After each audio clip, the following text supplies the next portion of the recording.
नमस्कार दोस्तों मेरे चैनल को शेयर करें, सब्सक्राइब करें और लाइक करें। दोस्तों, गर्मियाँ इस टाइम ज़्यादा पड़ रही हैं। गाड़ी का एसी बार बार बंद हो जा रहा है, और वो भी जब ट्रैफिक में हम खड़े हों तब एसी। आप मेरे पास गाड़ी वैगनआर है, वैगनआर का एसी बहुत दिक्कत दे रहा है। तो इसका समाधान क्या है कि किस तरीके से आपका एसी बार बार ट्रिप या बंद नहीं होगा।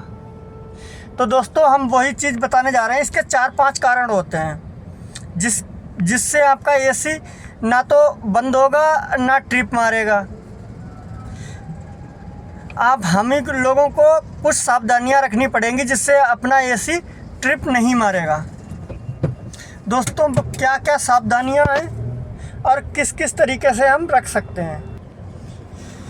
दोस्तों, अपने आप ही एसी आप अपना ठीक कर सकते हो। दोस्तों, एक एसी का वेंट क्लीनर आता है जो लगभग आपका आएगा, ऐसे आएगा 250 या 300 रुपये के करीब। वो मैंने मंगवाया है। मैं जब एसी वेंट क्लीन करूँगा तो उसका भी वीडियो मैं डाल दूँगा। एसी वेंट क्लीन आता है, उससे क्या होता है कि जो अंदर की इसकी कॉइल होती है, इसका फ़ोटो देखो ऊपर आ रहा है। जो एसी का वेंट क्लीन जो अंदर का होता है वो उससे बिल्कुल क्लीन हो जाएगा। उससे क्या होगा कि गाड़ी का जो अंदर जो इसकी कॉइल रहती है वो कॉइल क्लीन हो जाएगी। उससे क्या होगा कि आपकी गाड़ी ठंडी करता रहेगा, क्योंकि वहाँ पे एक सेंसर लगा होता है। अगर वो चोक हो जाती तो उसमें बर्फ़ ज़्यादा जमने लगती है। अगर बर्फ़ ज़्यादा जमेगी तो सेंसर बता देगा कि हाँ गाड़ी ठंडी है, बल्कि गाड़ी ठंडी नहीं होगी। इस वजह से भी गाड़ी का एसी ट्रिप करता है। दोस्तों, दूसरी वजह होती है इसका रेडिएटर चोक हो जाना। रेडिएटर में क्या है, हम गाड़ी चलाते रहते हैं और गाड़ी चलाते चलाते उसमें हल्की हल्की धूल जम जाती है, और धूल जमते जमते पानी भी पड़ता रहता है तो धूल जम जाती है, ताकि उससे हवा पास नहीं हो पाती है। और हमारा फैन चलता है वो हवा को खींच नहीं पाता। इसलिए हमारी जब भी देखोगे आप एसी, तो जब ज़्यादा ट्रैफिक में खड़े होंगे तभी एसी हमारा ट्रिप करता है। अगर आप लंबे रूट पे अगर हाईवे पे चल रहे हो तो आपका एसी ट्रिप नहीं करेगा। अगर आपका अंदर की कॉइल चोक है या रेडिएटर चोक है, ये आप पता कैसे करोगे? तो इसका सिंपल सा मेथड है। आप एक बोतल में पानी लोगे और पानी लेने के बाद उस पर पानी आगे रेडिएटर पे डालोगे। रेडिएटर पे अगर पानी डालने के बाद एसी आपकी ठंडी हो रही है तो आपका रेडिएटर चोक है। फिर आपको बहुत ही बारीकी से रेडिएटर हल्का हल्का, आपको उसमें पतली पतली पत्ती होती हैं, उनको बहुत हिसाब से एक रेडिएटर क्लीनर भी आता है जिसको आप स्प्रे कर दोगे तो वो क्लीन करेगा, मगर उतना बेहतरीन नहीं करता है। मैंने इससे पिछली बार उसको ट्राई किया हुआ है, वो उतना बेहतरीन नहीं करेगा। आप एक पतला सा पत्ता किसी का ले लेना, जैसे एटीएम कार्ड हो गया या और कुछ कतला पतला है, वो सारी कैमों में हल्के हल्के से डाल के, आपको वो भी मैं आगे दिखाऊँगा, हल्के डाल के उसमें बिल्कुल जो गर्दा होती है, धूल होती है, वो हटा देनी है आपको। आप धूल और गर्दा हटा दोगे तो फिर आपका रेडिएटर जो चोक होगा उसमें हवा पास होने लगेगी, आपका एसी काम करने लगेगा। दोस्तों, तीसरा कारण होता है जो हमारे एसी वेंट सही से ना काम करे, या एसी फिल्टर। एसी फिल्टर जो होता है वो आपको निकाल के देख लेना है कि हाँ एसी फिल्टर सही है, सही काम कर रहा है, क्योंकि उससे हवा जाती है, वो भी चोक हो जाता है तो हवा भी कम आती है और हवा भी गर्म आती है। उस वजह से भी गाड़ी ठंडी नहीं हो पाती है। हमें लगता है कि हाँ एसी हमारा सही काम नहीं कर रहा, क्योंकि हवा ही नहीं पास ऊपर होगी तो एसी काम कहाँ से करेगा।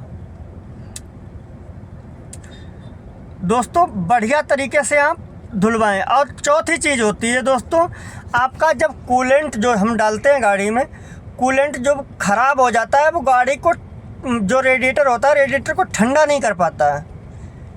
250-300 के समथिंग, 280 के समथिंग आता है अल्वा मोटर पे। मैं मारुति का ही लेता हूँ अल्वा मोटर से। तो वो जो आता है, तो ये मान लो आप कि 280 रुपये का आता है, और 1 लीटर ही उसमें 1 लीटर कूलेंट पड़ता है। 1 लीटर ही लगभग 1 से सवा लीटर के करीब पानी पड़ जाता है।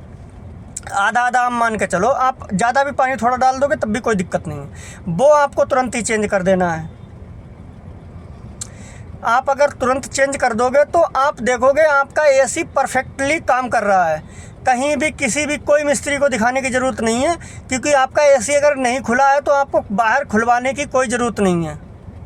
एसी खुलवाने से क्या होता है कि उसमें बार बार कहीं ना कहीं से लीकेज शुरू हो जाएगा। और एक छोटे छोटे जो तरीके होते हैं ये मैंने अपनाए हुए हैं। इन्हीं तरीक़ों से जो है हमारा एसी बहुत बेहतरीन तरीके से काम करता है। आप कूलेंट चेंज कर लोगे, आगे का रेडिएटर अपने आप साफ़ कर लोगे। आप अगर रेडिएटर क्लीनर मंगाना चाहते हो तो आप मंगा सकते हो, नहीं मंगाना चाहते तो अपने हाथ से, थोड़ा टाइम ज़्यादा लगेगा, घंटा 1.5 घंटा 2 घंटे भी लग सकते हैं। आराम से साफ़ करना, पत्ती बहुत मुलायम होती हैं। साफ़ करके पहले सूखी साफ़ करना, उसके बाद में उसे पानी से बेहतरीन तरीके से धोना, एकदम चमक सी आ जाए। और जब चमक आ जाएगी उसके बाद आपका रेडिएटर परफेक्टली काम करेगा। आगे अंदर आप डक्ट क्लीनर मंगा लेना, जो एसी डक्ट क्लीनर होता है। इसको स्प्रे से आप साफ़ कर दोगे तो आपके अंदर की कॉइल भी साफ़ हो जाएगी।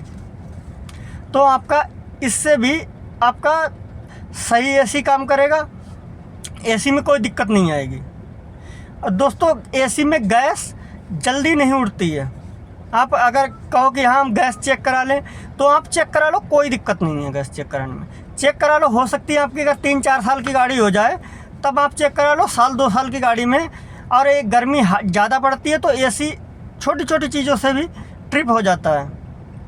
तो मैं संडे को लाइव आऊँगा, आपको दिखाऊँगा कि किस तरीके से आप अपना डक्ट क्लीन कर सकते हो, किस तरीके से आपको सारा सिस्टम दिखाऊंगा कि हाँ इस तरीके से आप साफ़ करोगे, बिल्कुल कोई दिक्कत नहीं है। आराम से आप संडे को छुट्टी करो, आराम से घंटे 2 घंटे गाड़ी को साफ़ करो, आपकी गाड़ी बेहतरीन तरीके से परफॉर्मेंस करेगी। बाकी मेरा वीडियो को आप देख लो, मैं नॉलेजेबल टॉपिक पे वीडियो बनाता हूँ ताकि आपको फ़ायदा हो सके। बाकी आप ये दुकानों के चक्कर ना काटें, क्योंकि इससे कोई फ़ायदा होने वाला वही काम करेंगे और 500-1000 रुपये लेके जाएंगे आपके। 1000-500 रुपये का काम भी नहीं है, मुश्किल से जो भी टाइम लग जाए वो। और अगर आप डक्ट क्लीनर वो नहीं मंगा सकते हो रेडिएटर क्लीनर, तो आप एक शैम्पू से आप बढ़िया से धो सकते हो गाड़ी। बाकी मेरा वीडियो देखने के लिए धन्यवाद।